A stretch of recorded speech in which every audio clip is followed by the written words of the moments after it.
Então essas atitudes, né, de achar que a dívida é normal, de disposição de pagar empréstimo, dessa expectativa sobrevalorizada em relação a rendas futuras, essas atitudes, essas perspectivas, elas vão fazer com que tu tenha uma maior propensão à dívida, porque dívida pra ti é normal, então tu vai lá e faz.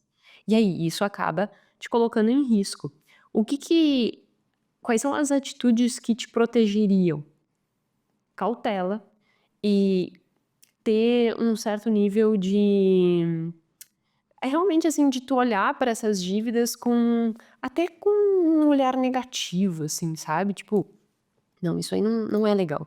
Isso aí não faz sentido.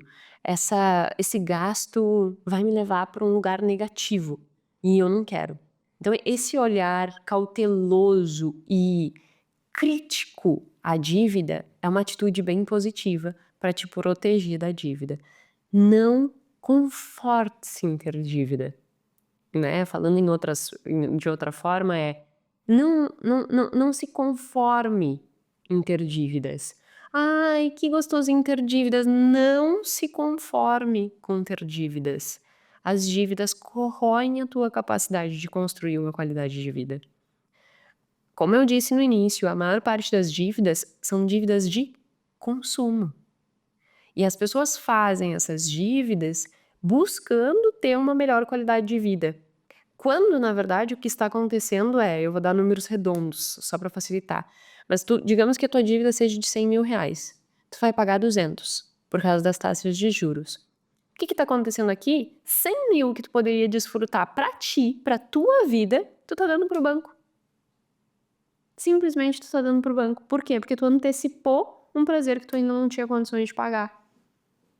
Porque você incorreu nesses erros, né, nesses aspectos demográficos, socioeconômicos, nesses fatores psicológicos, falta de autocontrole, esse imediatismo. Então todo esse emaranhado multifatorial te envolveu e você acabou antecipando que você ainda não teria condições de pagar. Então, essas atitudes são coisas bem importantes de nós estarmos cuidando. Educação financeira, eu já mencionei aqui várias vezes, né? A educação financeira é um fator muito importante para evitar dívida, mas ela por si só não quer dizer nada. Eu posso ter uma pessoa extremamente educada financeiramente, sabendo tudo sobre investimento, sobre finanças, CDB, LCI, LCA, fluxo de caixa, orçamento, só que ela não tem autocontrole. Ela é imediatista, ela teve um divórcio conturbado, ela é muito jovem e tem um excesso de confiança extrapolado, ela é materialista, pronto. A característica que era a educação, que serviria para que ela tivesse um bom comportamento, foi por água abaixo. Por quê? Porque os outros fatores não estavam na mesma direção do que o conhecimento dela. Então o conhecimento por si só não adianta, ele é muito importante, e ele é indispensável, mas ele sozinho não faz nada. Precisamos também contornar todos esses outros fatores. E aí a gente entra nesse contorno de outros fatores num outro aspecto que é indispensável que nós possamos analisar, que são justamente os fatores sociais. O meio em que tu vive, o meio em que tu viveu. Então, por exemplo, se aceita no entorno seu, na sua família, nos seus amigos, se para eles é normal ter dívida, para você também vai ser. Tem um estudo que ele cita que é bem interessante, que ele diz que se os adultos da família que moram na mesma casa tiverem dívidas, há uma propensão enorme de que o outro adulto, no caso, sei lá, você dentro daquela casa com todo mundo tendo dívidas, a probabilidade de você ter dívida também é gigantesca. Por quê? Porque o contexto social diz que aquilo ali é normal. Se aquilo ali é normal, todo mundo está fazendo aquilo e estão desfrutando do prazer de ter um carro novo, o prazer de fazer uma viagem, o prazer de ir para Disney. Eu já vi vários casos de clientes endividados, cartão de crédito, dificuldade e tal. E aí eu vou começando a analisar, e eu pergunto: "Tá, mas o que que vocês têm feito, né?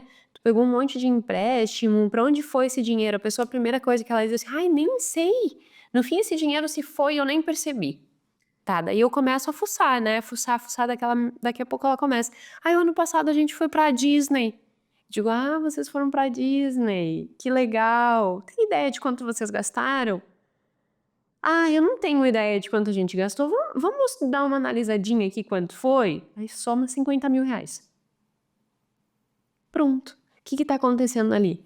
Para aquela pessoa, para aquela estrutura familiar, para aquele contexto social, todos os amiguinhos estavam indo pra Disney, aquela família não poderia ficar de fora.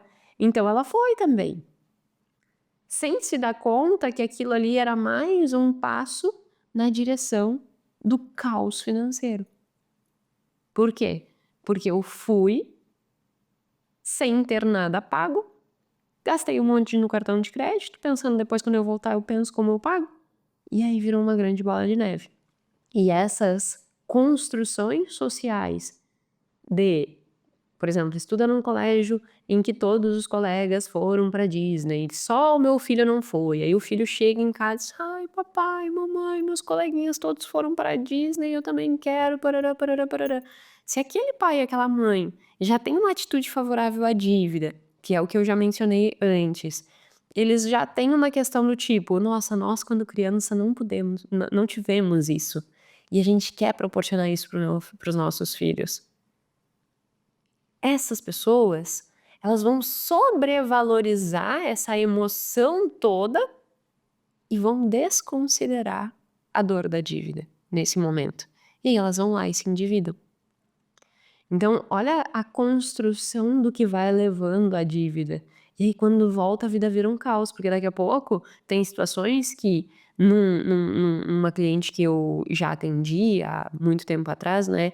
Até reforçando, muitos de vocês me mandam mensagem perguntando: Jéssica, tu não atende e tal? Hoje em dia eu não atendo mais individual, chegou num momento em que ou eu produzo conteúdo, né, e tem os cursos, tem a formação em finanças comportamentais, tem várias frentes relacionadas a isso, ou eu faço isso ou eu faço os atendimentos individuais.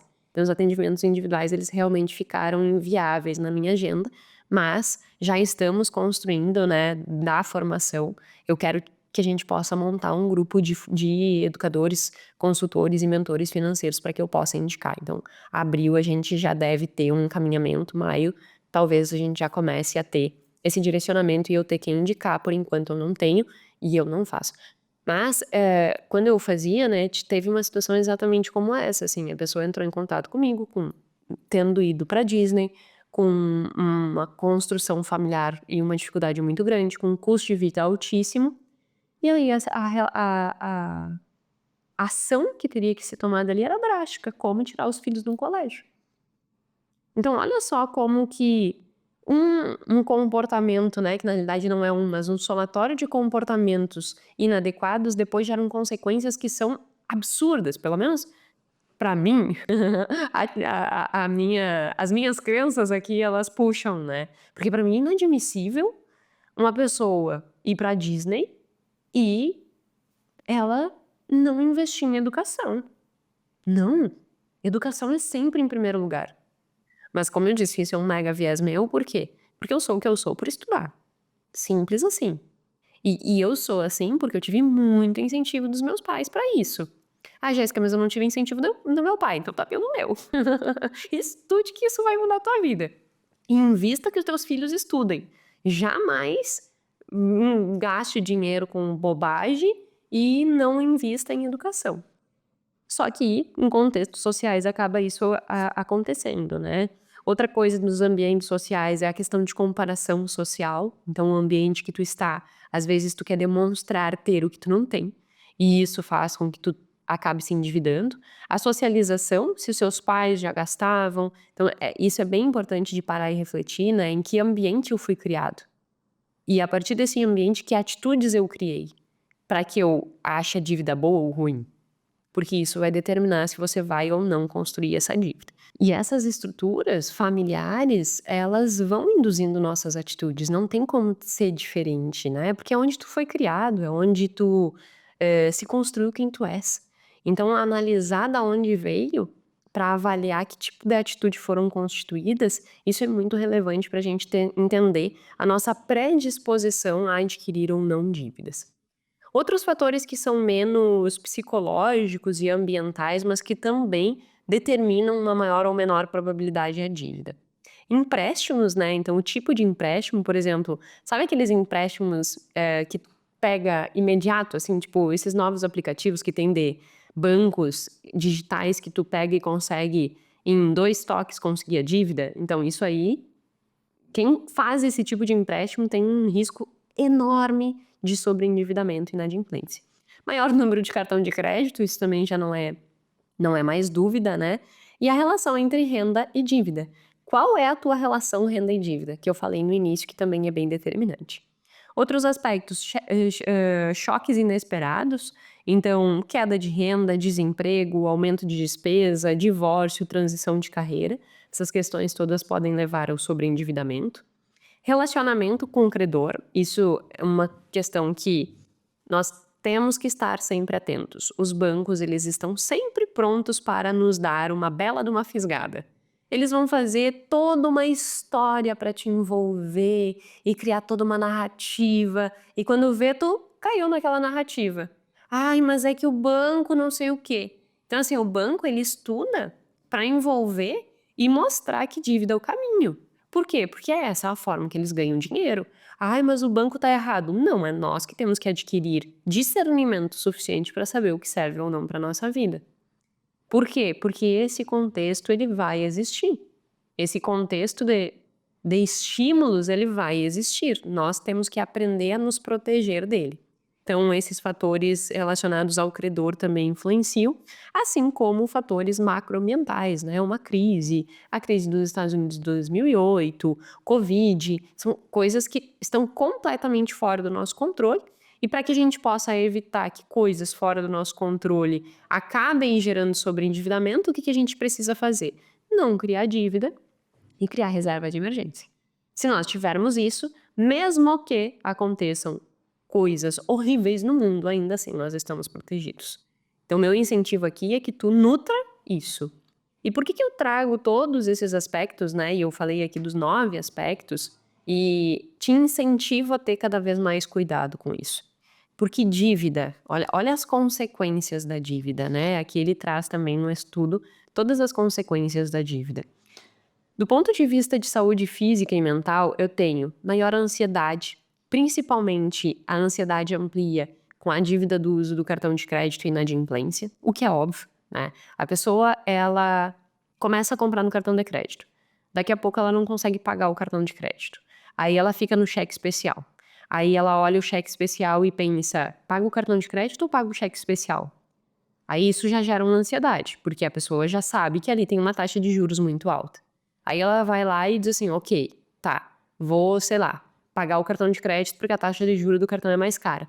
Mas ainda assim eu tô vendo lá minha conta no negativo, no cheque especial. Aí dá aquela, meu Deus do céu. E isso vai gerando ansiedade, isso vai gerando ansiedade. E essa ansiedade pode ser um combustível para a pessoa buscar regulação emocional e comprar mais, e querer um prazer imediato, diminuir capacidade de autocontrole. E aí por isso que é tão perigoso entrar no ciclo da dívida. Por quê? Porque existiu ali um aspecto emocional que foi abalado, que fez com que essa pessoa retroalimentasse a necessidade, entre aspas, de comprar mais. Então ela diminui o autocontrole, por exemplo, aumenta a impulsividade, que são fatores psicológicos que eu mostrei que determinam um maior nível de dívida. Então, para ver como eu tenho antecedentes que levam à dívida, tenho consequências da dívida e essa consequência da dívida pode retroalimentar a própria dívida, entendeu?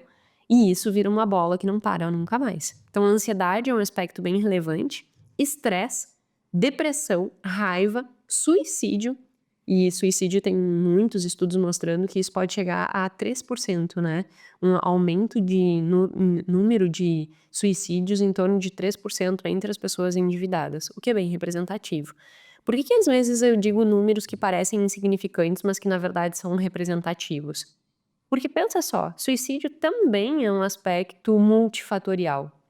E se ele é um multifatorial, 3% já é bastante. Porque são tantas coisas que levam em consideração, que pode ter coisas que é 1%, 2%. Então, soma tudo, cada fator, mesmo que pequeno, tem a sua relevância, né? Aumento de álcool, drogas, maior pressão Me deu trava-línguas. A maior pressão arterial, eu não sei porque eu falo arterial, não, arterial, maior pressão arterial. Óbvio, né, a pessoa tá ansiosa, tá eufórica, tá nervosa, vai aumentar a pressão arterial. Então, principalmente aquelas pessoas que têm sobreendividamento, elas têm um risco aumentado de pressão arterial, o que, em determinados casos, pode levar também outras consequências, do ponto de vista de saúde física, inclusive, né. Maior em índices corporais, então tendem a ser pessoas com, que comem mais, buscando regulação emocional. Maior pobreza, né, e justamente a consequência da dívida vai gerando essa consequência. Retorno às casas dos pais, tem muitas pessoas que, diante de uma circunstância dessas, acabam buscando voltar para o caso dos pais para minimizar esse problema. E menor bem-estar, menor satisfação. Então, percebe que não são problemas só financeiros, porque é óbvio que o problema financeiro existe, né, eu tenho a dívida, eu não consegui pagar, eu, por vezes, não consegui pagar o aluguel, daqui a pouco eu sou despejado. Então tem todo um contexto que, obviamente, é péssimo. Só que é muito mais do que isso. Ter dívida afeta a saúde mental. E ao afetar a saúde mental, afeta a vida como um todo. Então, além de quando eu tenho dívida, eu acabo danificando, né, eu acabo impedindo que eu consiga nutrir uma boa qualidade de vida no futuro, além disso, eu também firo a minha saúde mental, que acaba ferindo os meus relacionamentos.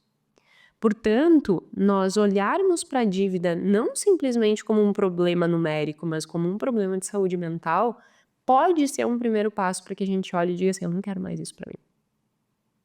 E aí eu ter uma primeira atitude de resolução. E aí entrando para as resoluções, o que nós precisamos fazer, né? A primeira ação que tu pode tomar em relação a essa estrutura toda é sentar e fazer um diagnóstico, tá? Que diagnóstico é esse? Analisa quanto representa a tua dívida em relação à tua renda. Se esse percentual tiver coisa de 80, 90%, tu realmente precisa fazer uma revolução na tua vida.